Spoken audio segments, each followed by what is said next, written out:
ఇప్పుడు ఐబొమ్మ రవి గురించి సోషల్ మీడియాలో ఎక్కడ చూసినా కూడా సంపూర్ణ మద్దతు వస్తున్న పరిస్థితి జనాల నుంచి. ఒక మీరు ఏం చెప్తారు మేడం? నేను మంచిగా చెబుతా, ఎందుకంటే సగం మంది యూత్ నైనా బతికిచ్చిండు ఆయన.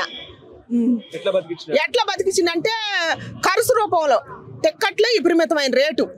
ఇప్పుడున్న యూత్ అమ్మాయి లేకుండా సినిమాకు పోరు, దయచేసి అమ్మనైనా వదిలేస్తారు. కానీ అందుకని వాడు సంపాదించే సంపాదన ఎంత ఉంటుంది? 20,000 ఉన్నాయి, 15,000 ఉన్నాయి, ఎంత ఉన్నాయి. దానికోసం అప్పులు చేస్తుండా, సొక్కాలు చింపుకుంటుండా. ఆ హీరో కోసం ఎంత కష్టపడిపోయి సినిమా చూస్తుండు. మరి అట్లాంటి యూత్ కోసం ఒక్క మాట కూడా చెప్పలేదు మీటింగ్లో. లాస్ట్ మూమెంట్లో పోయేటప్పుడు మీడియా మిత్రులు అడిగిండు. మరి ఆయనకు ఇప్పుడు మీరు మీడియా మిత్రులు మీరు మంచి శబర అన్ని అడుగుతారు, చెప్పాల్సిన సమాధానం మాకుందా లేదా? మరి చెప్పకుండా ఎందుకు లేచిపోయారు? టికెట్ల రేట్ అని అడుగుతుంటే లేచిపోయారు కదా.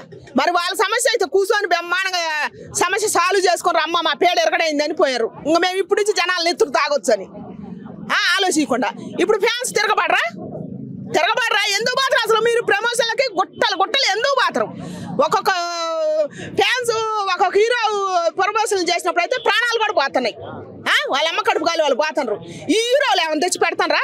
అసలు ఎందుకు పోవాలి? మీ గురించి ఆలోచించినప్పుడు పోద్దని చెబుతాను. నేను మీ గురించి మాట్లాడుతున్నా. అసలు ఒక్కసారి మీరు బ్యాన్ చేయరు, మీరు కూడా ధర్నా చేయరు.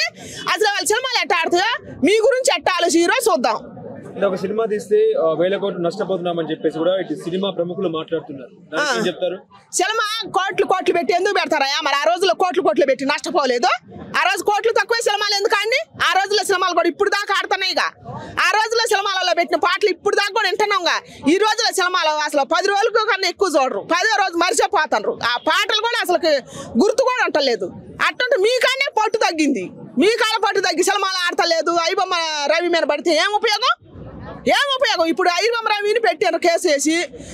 ఇప్పుడు మీ సినిమాలు ఆడతారు, మీకు గ్యారెంటీ ఉందా? ఎవరైనా సరే చూడండి, దయచేసి ఒక 10 రోజులు చూడండి. ఇప్పుడు సినిమాలు రిలీజ్ అవుతూనే ఉన్నాయి కదా. ఒక్కొక్క హీరో సినిమా ఎన్ని రోజులు ఆడుద్దో చూడండి. నేను సవాలే ఇసురుతున్నా. ఆ రోజుల్లో సినిమాలు ఎన్ని రోజులు ఆడి? అప్పుడు పద్ధతులు ఎంత ఉన్నాయి, ఇప్పుడు పద్ధతులు ఎట్టున్నాయి? యూత్ని జడదెంగటానికి కాకపోతే మా హీరో గొప్ప అని చెప్పి పోతాండ్రు. మీరు ఏ హీరో అన్నా మీకు పెడతాండ్రా? మీ గురించి ఆలోచిస్తారా? దయచేసి పోలాకండి యూత్కు నేను చెబుతున్నా. పోవద్దు. ఎవరైనా ప్రమోషన్లు చేసేటప్పుడు కూడా 100 ఖర్చులు పెట్టుకొని మీరు పోవద్దు. మీ భవిష్యత్తు గురించి మీరు ఆలోచించలేదు. అది పైరసీ రూపంలో జనాల డేటా కూడా చోరీ గురవుతున్నా అన్నట్టు కూడా మాట్లాడుతున్నారు. డేటా చోరీ అవుతుంది, దానివల్ల ఇబ్బందికరమైన పరిస్థితి అన్నట్టు కూడా మాట్లాడుతున్నారు. ఎవరే మన ఇప్పుడు మా యూత్ డేటాలు ఏమన్నా వాళ్ళ డేటాలలో కోట్లు ఉంటున్నాయా? ఏమైంది? వాళ్ళదైద్ది, వాళ్ళ డేటాలలో ఉంటాయి. అందుకని మనకు వచ్చిన నష్టం ఏమి లేదు. ఏ రకంగా మనల్ని చంపదలుచుకోరు. ఏ రకంగా రేట్లు పెంచడంలో కానీ, రాజకీయ నాయకులు కానీ ఏ రకంగా ఇప్పుడు హీరోలు కూడా హీరోలు ఏం చెబుతారు? అబ్బా ఫ్యాన్సే నా ప్రాణం, మీరు ఉండబట్టి మా సినిమా, ఫస్ట్ మీరు మా దేవుళ్ళు, తర్వాత మేమని 2 డైలాగులు చెబుతారు. సింపుల్ చెబుతారు. వాళ్ళు స్టేజ్ దిగిపోతారు. వీళ్ళు సొక్కాలు చింపుకోవాలా, వీళ్ళు చచ్చిపోవాలి. ఇంకా అంతే. వీళ్ళ కుటుంబాలకు వీళ్ళు దూరం అయిపోవాలా. ఏమన్నా మీ భవిష్యత్తును బాగు పెడతారా? ఏం పుట్టింది మరి? టికెట్ రేటు తగ్గితే దాని గురించి ఒక్క మాట కూడా మాట్లాడుకోండి. ఎందుకు పోయారు? ఒక మీడియా అన్న అడుగుతుంటే సమాధానం చెప్పకుండా ఎందుకు పోయారు? వాళ్ళ గురించే నేను మాట్లాడేది. ఇప్పుడు పైరసీ రూపంలో నా కొడుకు సినిమా కూడా అటర్ ఫ్లాప్ అయిందని చెప్పేసి చిరంజీవి గారు మాట్లాడుతున్నారు. నిజంగా పైరసీ రూపంలోనే గేమ్ చేంజర్ పోయిందంటారా? పైరసీ రూపంలో కదా, అసలు అది బాగలేదు.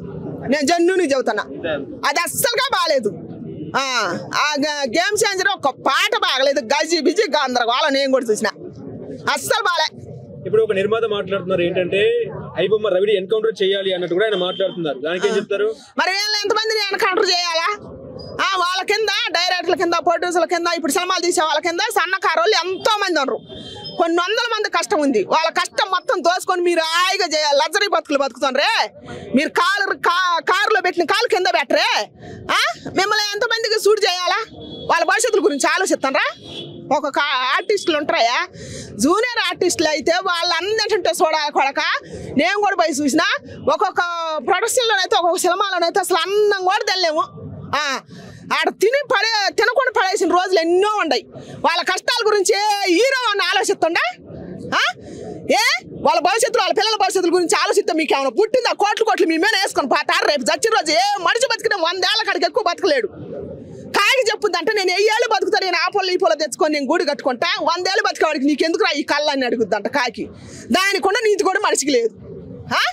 మరి వీళ్ళ భవిష్యత్తుల గురించి ఆలోచిస్తారా? వాళ్ళ పిల్లల భవిష్యత్తుల గురించి అదే 700 ఇప్పుడు దాకా కూడా. పాపం వాళ్ళ రోగాలు, కాళ్ళు నొప్పులు, కన్ను నొప్పులు, లంగ్స్ పాడైపోయి ఎన్నో రోగాలు వస్తున్నాయి. వాళ్ళకు ఒక ఇల్లు ఇద్దాం, వాళ్ళకు ఒక హాస్పిటల్ కట్టిద్దాం, వాళ్ళ పిల్లల భవిష్యత్తుకు ఒక దారి చూపిద్దామని హీరో అని ఆలోచించినాడు. ఎవరు కష్టం లేకుండా ఆయన పైకి వచ్చిండా? మరి వీళ్ళందరి గురించి ఆలోచించినప్పుడు వాళ్ళ గురించి ఎందుకు ఆలోచించాలని నేను అంటాను. అందుకే అందరు తిరగబడండి అని చెబుతున్నా. మంచి సినిమా బలగం లాంటి సినిమాలు తీస్తే జనాలు థియేటర్లకు వెళ్తారంటారా? ఎందుకు వెళ్ళరు? వెళ్ళాలా. కొత్త వాళ్ళని కూడా మనం ఎంకరేజ్మెంట్ చేయాలా. ఇంకా ఊరిక చేసిన కూర్చుని అందరం మేము కూర్చోబెడితే వాడికి లెక్క ఉంటాడు, వాడికి రుచి పెంచి తెలియట్లా. కూర ఎంత కమ్మ చేసి పెట్టినా కూడా దాని ఇల్లు తెలియట్లా. అందుకని ఆయన దింపి ఈ కొత్త వాళ్ళని ఎంకరేజ్మెంట్ చేస్తే కానీ వీళ్ళు ఇల్లు తెలుస్తుంది అనమాట. మరి కొత్త కొత్త టాలెంట్ పెట్టుకుని ఎంతో మంది వచ్చి ఉన్నారు కృష్ణానగర్ గడ్డమేన. రెంట్లు కూడా కట్టుకోవట్లేదు. వాళ్ళ ఆర్తనాలు ఇంటే హీరోలకు తెలుస్తుంది. మరి ఇప్పుడు ఐబొమ్మ రవి సేవల్ని ఎట్లా వాడుకోవచ్చు అంటారు? ఎవరిని? ఆయన సేవల్ని. మనకైతే కొద్దిగా మంచిగా జరిగింది నేను చెప్పాలంటే. ఎందుకంటే కొంతమంది చాలా మంది యూత్ నష్టపోకుండా ఉండరు అనమాట దీనివల్ల. అందుకని దీనివల్ల కళ్ళు తెరుచుకొని యూత్ ఏ ప్రమోషన్లకు బాగా కాకండి, ఏ కొత్త సినిమా వచ్చినా కూడా ఇంకా బాగా కాకండి. సెల్లులు ఉన్నాయిగా, సెల్లులు రీఛార్జ్లు ఎంత పెరిగినాయి. మీకు బుద్ధి లేదా? చదువుకుంటారు. నాకంటే చదువు లేదు కానీ చెప్పండి. సెల్లులు రీఛార్జ్ ఎన్నాళ్ళు ఎంత రేట్లు ఉన్నాయా? 350 సెల్లు లేని జీవనం గడవట్లేదు ఎవరికైనా కానీ. ఇప్పుడు చదువు లేని నాకు కూడా సెల్లు కావాలి. ఇప్పుడు ఒక కొడుకు సంపాదించేవాడు ఉంటాడు, వాడు ఇంట్లో ఎలా తీయాలన్నా 4 సెల్లులకి రీఛార్జులు చేపియాలన్నా వాడి జీవితంగా రీఛార్జులకే సరిపోతుందిగా. దాని గురించి ఎవరన్నా అడుగుతారా? అడగరుగా. మరి మన భవిష్యత్తు గురించి మనమే అడుక్కోపోతే ఇంక మనకు వచ్చి ఎవడు బాగు చేసేది? అందుకని దయచేసి 350 పెట్టి ప్రతి వాళ్ళు రీఛార్జ్ చేయించుకుంటారు.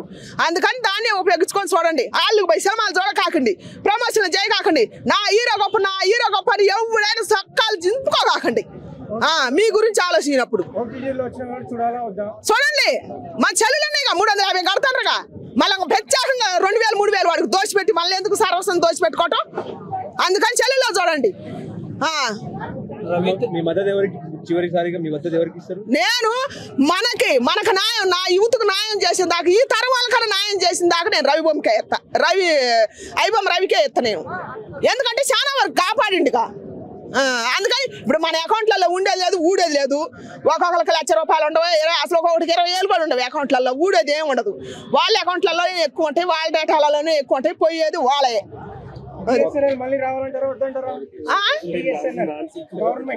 గవర్నమెంటా? రాజమౌళి గురించి ఏం చెప్తారమ్మా? రాజమౌళి టికెట్ల రేట్లు ఎక్కువ పెంచేస్తున్నాడని బయట టాకు. ఆయన భార్యత్వం పెంచేస్తున్నాడు. ఆయన వచ్చి ఫీల్ అయ్యింది అక్కడ. ఆయన గురించి మీరు ఏం చెప్తారు? ఆయన తగ్గియాలి మరి. అందుకే నేను అనేది ఏంది, ఇప్పుడు అందరం ఎక్కించిన ఎక్కిస్తే ఆయన కళ్ళు దిగవు. ఆయన కాడికి పోకుండా ఈ చిన్న ఇప్పుడు కొత్త టాలెంట్లు వచ్చిన వాళ్ళు ఉన్నారు కదా, వాళ్ళని ఎంకరేజ్మెంట్ చేయండి. అప్పుడు ఇలా పొగురు దిగుద్ది. దిగింది లేకపోతే లేదు. వేసుకుని ఇవ్వాలని ఊగుతూ రూట్లు కట్టుకొని మరి కొత్తడికి ఎంకరేజ్మెంట్ చేయండి. ఎట్టొత్తడు షర్మిల గారు, ఇప్పుడు ఐబొమ్మ రవి మీదనే పూర్తి స్థాయిలో ఇటు జనాలు కూడా సంపూర్ణంగా మద్దతు చేస్తున్నారు. మరి మీ మద్దతు ఎవరికంటారు? మద్దతు చేస్తున్నారంటే ఇప్పుడు ఐబొమ్మ రవి మీద మద్దతు చేస్తున్నారు. ఆయన దేవుడు లాంటి వాడు, పేదవాళ్ళ గుండెల్లో ఆయన దేవుడుగా నిలిచిపోతాడని చెప్పేసి ఇక్కడ చాలా మంది మాట్లాడుకున్నారు. కానీ దీని గురించి మాట్లాడాలో లేదో నాకు తెలియదు. కానీ అయితే నేను ఒకటి ఏం చెప్తున్నానంటే, ఇప్పుడు ఐబొమ్మ అంటే పేదవాళ్ళు ఎక్కువ టికెట్లు పెట్టి చూడలేరు, అంతే కదా. చూడలేని పరిస్థితిలో ఉంటారు. పేదవాళ్ళ కోసం నేను ఇది చేస్తున్నానని చెప్పాడు ఆయన. పోలీసులకు దొరికిపోయాడు.